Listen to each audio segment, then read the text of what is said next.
What's up, y'all? This is your channel TFD coming back in the building with another banger. And yo, the Indiana Fever just dropped a movie in Indianapolis. I'm talking Hollywood-level stuff, man. For this one, we gotta take it all the way down to the heart of Naptown. So grab your popcorn, sit back, let's get into it. Let's go. Now listen, that game right there? Phew. Stephanie White must have been reading Reddit threads, Twitter takes, IG reels, YouTube comments, something. Because the Fever came out the gate with that read and react offense like it was Game 7 of the finals. They said, "Hey Caitlin, here's the rock, go do you." And she did. Now, I don't know what kind of halftime speech happened in that locker room, or what kind of Gatorade they were sipping on, but whatever it was, it hit. Because even though the second half got a little wild, it didn't matter. The tone was set, and that tone screamed, "This is our house." I gotta say though, I was sweating for a second. Paige Bueckers? Oh, she started heating up like a microwave on high. And if you remember the last time they faced Dallas, Caitlin got cooked.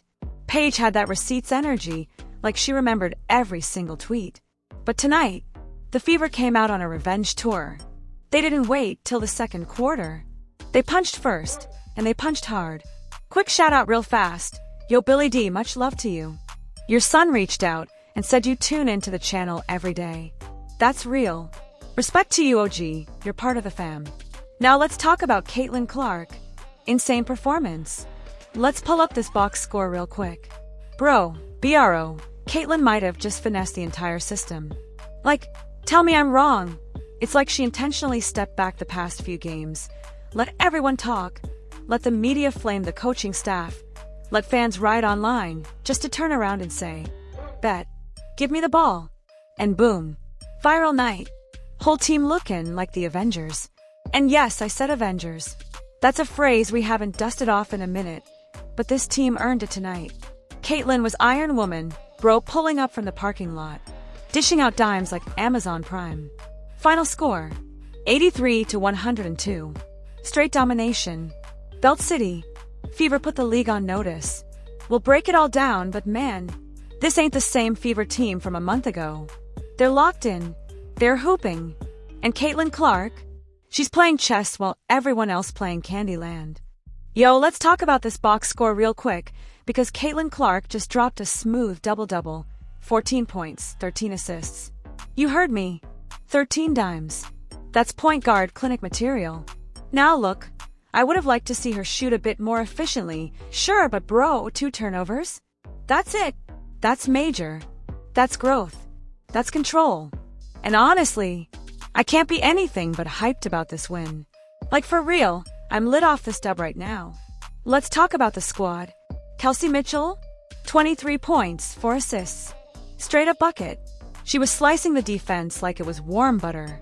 Natasha Howard, 18 and 2. Solid, steady veteran work. Aaliyah Boston, 17, 3 and 3. Doing the dirty work, being that anchor in the paint, and she did it all with poise. But Sophie Cunningham? Yo, what is going on with Sophie lately? I don't know what was said to her in that locker room, or who hyped her up, but she been hooping like she on a revenge arc. Pulling up from deep, getting steals, hustling like every possession is her last. 13 points, 3 rebounds, 5 steals. 5 steals. Sophie out there playing 2K on Hall of Fame difficulty with maxed out defense. And don't even get me started on the bench. Michaela, KK. Man, both of them came in and handled business. KK dropped 14 points, 7 boards, 4 dimes. That's a starter stat line right there. This was just an all-around team effort, man. Everybody touched the ball. Everybody contributed. Energy was high. Now, like I said, would have loved to see Caitlin knock down a few more shots, but honestly, you drop 13 assists and protect the ball like that? You get my respect every time. Big time dub. Whole team looked locked in. Keep playing like this. Fever might really make a run. Bro, let's talk about them shoes real quick. Caitlin Clark pulled up rockin' the Mona Cookie Monster Kobe piece, and man, them things were nasty. I ain't even gonna lie to you, the internet was in shambles the moment they dropped. I almost made a whole video before the game even started just off the heat on her feet, bro. That's how loud those kicks were. So you already knew what time it was. she came out gunslinging. She only played 25 minutes, but let me tell you, she made them count. Like I said before, only 2 turnovers. That's big, man. Like, real big, especially with the ball back in her hands for that entire first half. That shows growth. That shows she been in the lab working.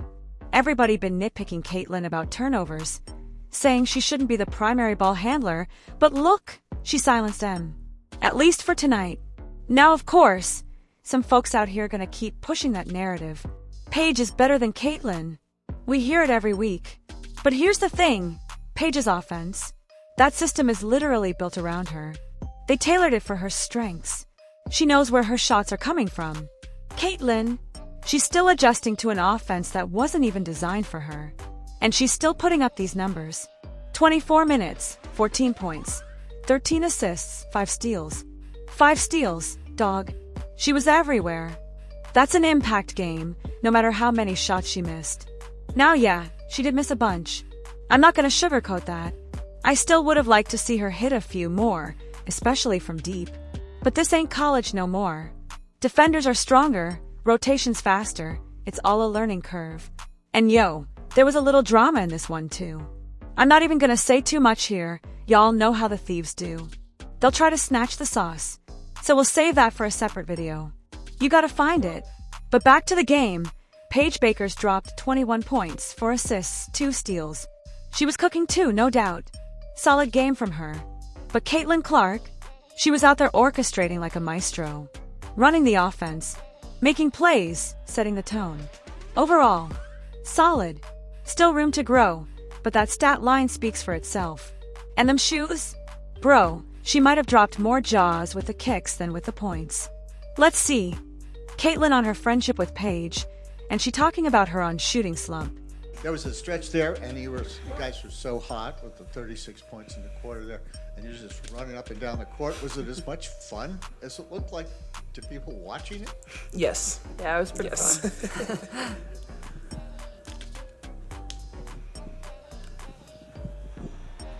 Caitlin, I believe you hit the first shot you took today, kind of deep side relief, but what is it like to get out of the shooting slump, but also beyond that, just see the playmaking overall from you down the line, see throughout your entire team, 30 assists tonight?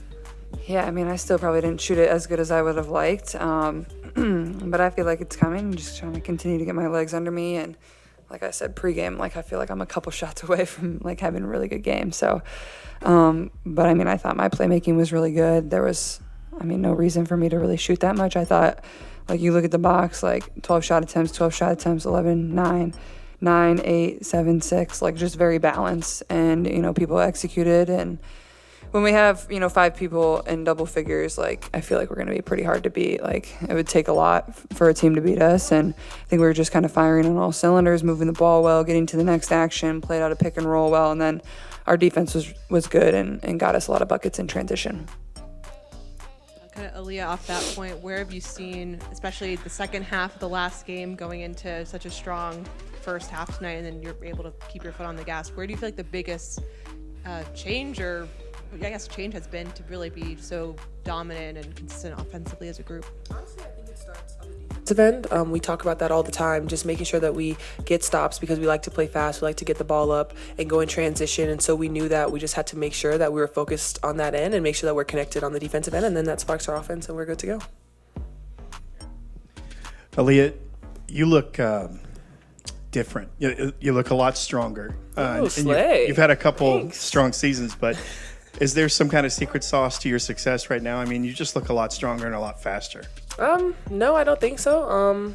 I think just making sure that I was ready to come in. Obviously, playing with the sprinter over here, she likes to get up and down. I think going into this year, I knew that a lot better than coming into my last year. And so for me, I think I was just prepared and ready to go.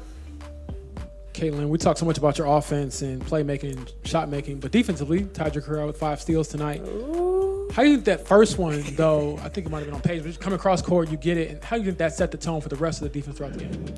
Yeah, well, I knew my team was ready and trapping on the sideline, so kind of just made a read. I saw she was going to throw it to her post player and was able to get my hand on it and then got a few deflections out of guard-to-guard switches. So I think just being active, like, you know, I can be a really good defender when I choose to, and when I work really hard on it and not conserve energy. So I'm proud of myself in that regard. And, you know, I think that probably motivates our offense. Like when I bring a tenacity on the defensive end, I think it really helps our offense go. And yeah. Caitlin, just 13 assists for you and then 30 assists as an entire team. Just what was working so well with you seeing the floor and just the entire team? Yeah, 30 assists on 40 made shots is about as good as it's going to get. That's really impressive, and I think it just shows the selflessness of this group is you're just trying to find your teammate, trying to get to the next action, trying to give up a good shot for a great shot, and just really proud of this group of how we share the ball, and makes us really hard to guard, like I've said. So that's something that Steph always preaches and something she always talks about is, you know, how many of our field goals are assisted. So we're always looking for high numbers there, and 30 on 40 made field goals is a really good number for us. At the end of the day, this game was a showcase of everything this Indiana Fever team has been striving to build: fast-paced offense, connected defense, and unselfish basketball. Caitlin Clark's leadership, both as a playmaker and a tone setter on defense, along with Aaliyah Boston's continued evolution in physical dominance, showed exactly what this team is capable of when everything clicks. With 30 assists on 40 made field goals, a strong defensive effort, and contributions up and down the roster, the Fever didn't just win, they made a statement. As Coach Stephanie White emphasized, the journey is about consistency, stacking good minutes, and continuing to grow. And if this performance is any indication, the Fever are not just finding their rhythm, they're becoming a problem for the rest of the league. But like always, man, get down in the comments section and let me know y'all thoughts about this one. Was this the most complete game we've seen from the Fever this season? Is Caitlin Clark finally out of that slump for good? And how dangerous can this team be if they keep sharing the ball like that? I want to hear from y'all. Don't forget to like, subscribe, and keep them bells on so you never miss another drop. This ride's just getting started. Let's get it. Let's go.